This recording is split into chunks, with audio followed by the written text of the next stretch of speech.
जय श्री राधे कृष्ण। आप सभी का हमारे YouTube चैनल पे बहुत बहुत स्वागत है। आइए सुनते हैं वैशाख मास महात्म्य कथा में 10वें अध्याय की कथा। अब तक आपने 1 से लेकर के 9 अध्याय कथा को श्रवण किया। अगर आपने पिछले अध्याय कथा को नहीं सुना हो तो हमारे चैनल पे वैशाख मास महात्म्य के नाम से प्लेलिस्ट बनाया गया है। आप वहां से जा करके पिछले अध्याय कथा को श्रवण कर सकते हैं। हिंदू धर्म में वैशाख महीने का बड़ा ही विशेष महत्व माना गया है। जिस प्रकार से कार्तिक का महीना, माघ का महीना गंगा स्नान के लिए बड़ा ही पवित्र माना जाता है और इससे व्यक्ति के सभी प्रकार के पापों का नाश होता है, उसी प्रकार से वैशाख मास का जो कि बड़ा ही विशेष महत्व माना गया है। वैशाख के महीने में गंगा स्नान करना, भगवान विष्णु का पूजन करना, दान पुण्यों का कार्य करना, यह सब बड़ा ही पुण्य फलदायी माना गया है। इससे व्यक्ति के सभी प्रकार के पापों का नाश होता है तथा सुख समृद्धि की प्राप्ति होती है। तो आइए सुनते हैं वैशाख मास महात्म्य कथा में 10वें अध्याय की कथा। तो बोलिए प्रेम से भगवान विष्णु की जय, माता लक्ष्मी की जय, सर्वदेवी देवता की जय। मैथिल कहने लगे कि हे ब्राह्मण, आपने कामदेव की स्त्री रति का वर्णन और उसके अशून्य शयन धारण करने का तथा शयन व्रत धारण करने की कथा भी मैंने सुनी। अब कृपा करके यह बतलाइए कि इस व्रत की विधि क्या है, इसमें क्या दान किया जाता है और इसका फल क्या होता है। कृपा पूर्वक मुझको सविस्तार समझाइए। यह बात सुनकर श्रुतदेव कहने लगे कि वह अशून्य शयन व्रत पापों का नाश करने वाला है। इसका विधान पहले ही श्री हरि ने लक्ष्मी जी से कहा था, वह मैंने तुमको सुनाया। इस व्रत के करने से भी लक्ष्मीपति भगवान विष्णु प्रसन्न होते हैं। इस पापनाशक व्रत के किए बिना मनुष्य जो गृहस्थ धर्म में प्रवेश करता है उसके सब कर्म निष्फल हो जाते हैं। श्रावण शुक्ल तृतीया को इस व्रत को धारण करना चाहिए। चातुर्य मास में हविष्यान्न भोजन ग्रहण करना चाहिए।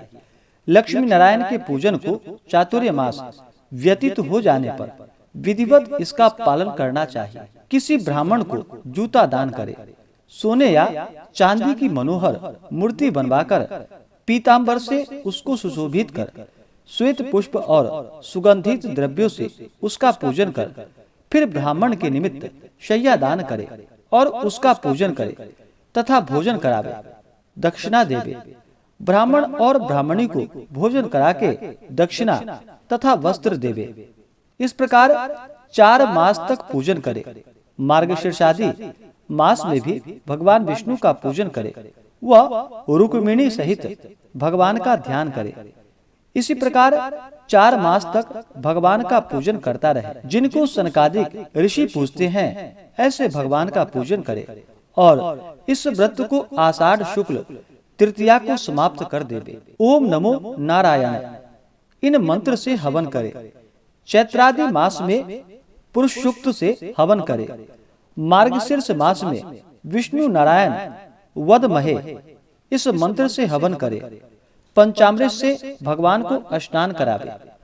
विष्णु धाम को जाने वाला मनुष्य यह सब कार्य अवश्य करे। यह कथा सुनकर राजा ने श्रुतदेव से प्रश्न किया कि हे ब्राह्मण, वैशाख मास में छत्रदान का क्या महत्व है, कृपा करके वह भी विस्तार पूर्वक कहिए। क्योंकि वैशाख मास में शुभ कृत्यों की कथा सुनकर मेरी कभी तृप्ति नहीं होती। राजा के इस प्रश्न पर श्रुतदेव जी कहने लगे कि जो कोई धर्मात्मा वैशाख मास में व्याकुल महात्मा को छत्री का दान देता है उसको अनंत फल मिलता है। इस संबंध में मैं तुमको एक प्राचीन इतिहास सुनाता हूँ। सतयुग में हेमकांत नाम वाला बंगाल देश में एक राजा था। वह राजा कुशकेतु का पुत्र था तथा अनंत बलवान था।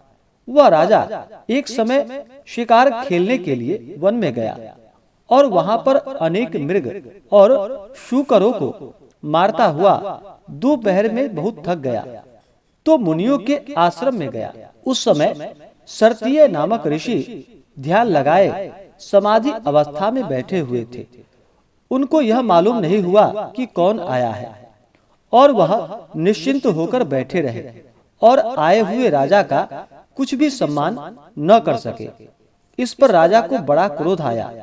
वह ऋषि को मारने के लिए आगे बढ़ा, परंतु ऋषि के शिष्यों ने उसे रोका और कहा कि हे दुर्बुद्धि, सुन, हमारे गुरु इस समय समाधि अवस्था में बैठे हुए हैं।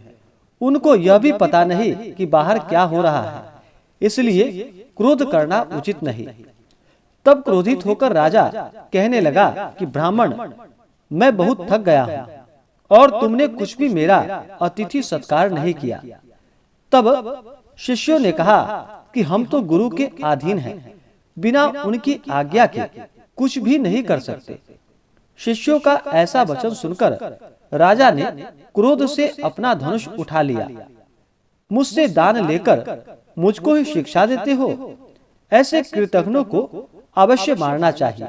ऐसा कहकर राजा उन पर बाण चलाने लगा।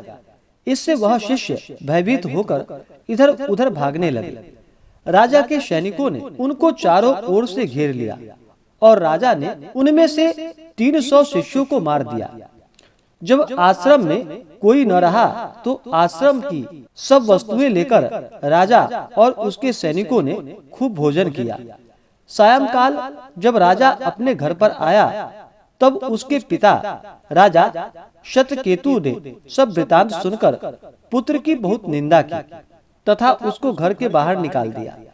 जब पिता ने उसको त्याग दिया और राजा हेमकांत वन में चला गया, तो वह अत्यंत व्याकुल होकर इधर उधर फिरने लगा और ब्रह्म हत्या उसको सताने लगी।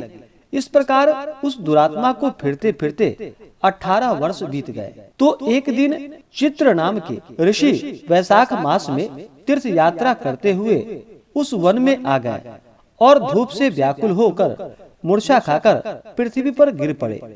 तो देव योग से हेमकांत ने ऋषि को मूर्छा खाकर गिरते हुए देख लिया और उनके मन में बड़ी दया उत्पन्न हुई। उसने ढाक के पत्तों की एक छतरी बनाई और मुनि के सिर पर लगा दी। तुम्बी का जल पिलाया। इस उपचार के करने से मुनि की मूर्छा निवृत्त हो गई और हेमकांत की बनाई हुई छतरी को लेकर मुनि की इंद्रियों में चैतन्य आ गया और वह धीरे धीरे ग्राम में पहुंच गए। इस पुण्य से उसकी 300 ब्राह्मणों की हत्या का पाप क्षण भर में नष्ट हो गया। तब हेमकांत ने बड़ा आश्चर्य किया। उसके द्वारा इतने कष्ट देने पर भी वह सब हत्याएं कहाँ गईं, कैसे दूर हो गई। इस प्रकार जब यह बात सोच ही रहा था तो उसकी मृत्यु निकट आ गई और उसको संघ्राणी का रोग लग गया। जब उसके प्राण निकलने लगे तो उसको 3 भयंकर यमदूत दिखाई दिए और हेमकांत को डराने लगे।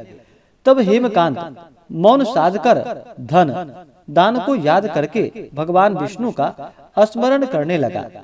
भगवान ने उसी समय अपने मंत्री विश्वक्सेन को आज्ञा दी कि तुम अभी जाकर यमदूतों को रोको और वैशाख मास में छत्र दान करने वाले हेमकांत की रक्षा करो।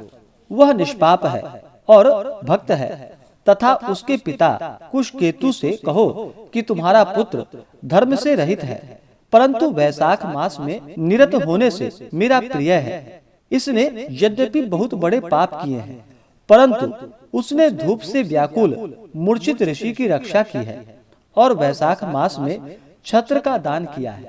इससे वह निष्पाप हो गया है एवं पुण्य के प्रभाव से वह शांत स्वभाव, जितेंद्रिय तथा निष्पाप हो गया है और चिरायु भी हो गया है। वह सब गुणों में तथा वीरता में तुम्हारे ही समान है। अतः उसको राज्य का भार सौंप दो, क्योंकि वह बड़ा बलवान है। फिर विश्वक्सेन हेमकांत को अपने साथ लेकर उसके पिता के नगर में गया, जिसको देखकर कुशकेतु अत्यंत आश्चर्य में पड़ गया। फिर भगवान के पार्षद विश्वक्सेन को देखकर बड़ी श्रद्धा से उनके पैरों में गिर पड़ा और दंडवत करके दिव्य मंत्रों से उनकी स्तुति की। विश्वक्सेन ने जो कुछ भगवान की आज्ञा थी सब कुशकेतु को सुना दी और कुशकेतु भी अपने पुत्र को सिंहासन पर बैठाकर विश्वक्सेन की आज्ञा अनुसार तप करने के लिए वन में चला गया और विश्वक्सेन हेमकांत को समझाकर तथा धन्यवाद देकर श्वेत द्वीप में चला गया। तब से प्रतिवर्ष ऐसे धर्मों को करता हुआ हेमकांत सब जीवों पर दया करने में दीक्षित एवं सब पत्नियों से युक्त तथा पौत्रों से संपन्न अनेक भोगों को भोगता हुआ विष्णु लोक को प्राप्त किया। वैशाख मास से अधिक और कोई धर्म पापों को नाश के लिए नहीं है। यह पापों का नाश करने के लिए जलते हुए ईंधन का काम करता है और धर्म, अर्थ, काम और मोक्ष सब पदार्थों को देने वाला है। इस प्रकार से श्री स्कंद पुराणीय वैशाख महात्म्य में नारद एवं अम्बरीश के संवाद में छत्रदान प्रशंसा रूपी नामक 10वां अध्याय पूर्ण हुआ।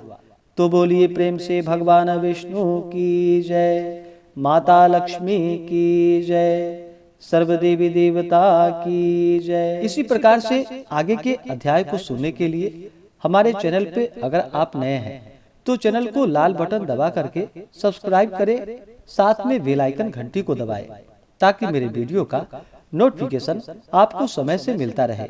वीडियो को लाइक करें, शेयर करें। सुखी रहें और स्वस्थ रहें। जय श्री राधे कृष्ण। धन्यवाद।